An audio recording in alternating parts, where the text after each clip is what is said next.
Magandang araw mga kababayan. Narito ang pinakabagong weather update natin ngayong araw, August 12, 2025 Tuesday. Dahil sa patuloy na paglakas ni Goryo, pumasok na ito sa typhoon category habang lumalapit sa kalupaan. May pagbabago ba sa direksyon nito? Alamin natin ang pinakabagong detalye. Para naman lagi kang updated sa lagay ng panahon, i-click mo lang ang subscribe button. Ayon sa pinakahuling datos mula sa Pag-asa, ang sentro ng bagyong Goryo ay tinatayang nasa layong 745 kilometers sa silangan ng Itbay at Batanes. Ito ay may taglay na pinakamalakas na hanging umaabot sa 120 kilometers kada oras malapit sa gitna at may pagbugsong umaabot hanggang 150 kilometers per hour. Sa kasalukuyan, ito ay kumikilos pakanluran sa bilis na 25 kilometers per hour. Ang malalakas hanggang sa storm force na hangin nito ay umaabot hanggang 310 kilometers mula sa sentro. Ayon sa track forecast, mababa pa rin ang tsansa na direktang maapektuhan ni Goryo ang ating bansa sa susunod na 3 araw. Gayunpaman, kung sakaling magkaroon ng karagdagang paglilihis patimog sa forecast track, hindi inaalis ang posibilidad na magtaas ng tropical cyclone wind signal sa extreme northern Luzon. Para sa sea condition outlook sa susunod na 24 hours, asahan ng napakagaspang na karagatan na may taas ng alon na posibleng umabot hanggang 5.5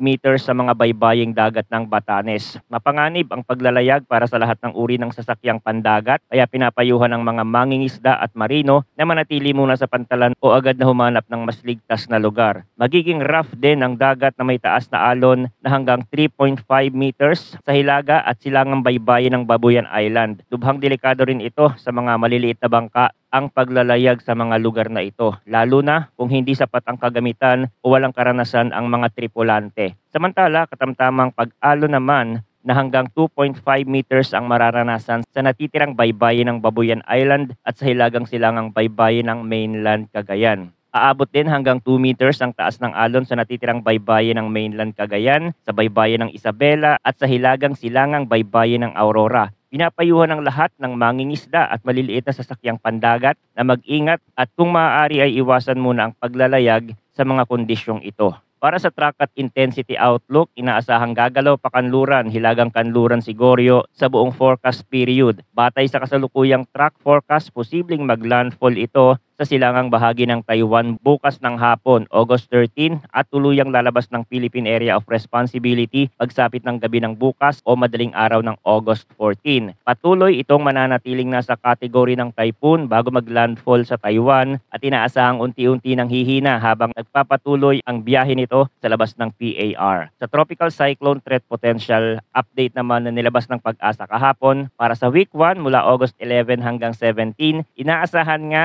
na lalo pang lalakas si Goryo habang kumikilos patungo sa bahagi ng Southeast China Sea malapit sa Taiwan. Bukod dito, may posibilidad na magkaroon ng dalawang panibagong tropical cyclone-like vortex o TCLV sa loob ng PAR, ngunit mababa ang tsansa na maging ganap na bagyo. Ang TCLV-1 ay inaasahang mabubuo sa Philippine Sea at posibleng kumilos patungo sa hilagang silangang bahagi ng Luzon, samantalang ang TCLV-2 ay posibleng mabuo sa West Philippine Sea at lalabas din ng PAR sa loob ng week 1. Para naman sa week 2 mula August 18 hanggang 24, tinatayang kikilos ang TCLV-2 patungong hilagang Vietnam at Hainan area, ngunit mababa pa rin ang posibilidad na maging ganap na bagyo. Samantala, may isa pang TCLV-3 na inaasahang lilitaw sa kanlurang boundary ng Philippine Monitoring Domain at mababa rin ang tsansa na maging tropical cyclone sa panahong ito. Kaya't mahalaga ang patuloy na pagmomonitor at pagantabay sa mga susunod na ulat ng panahon dito sa ating channel para sa pinakabagong impormasyon. Maraming salamat sa inyong walang sawang pagtutok at huwag kalimutang mag-ingat ngayong tag-ulan.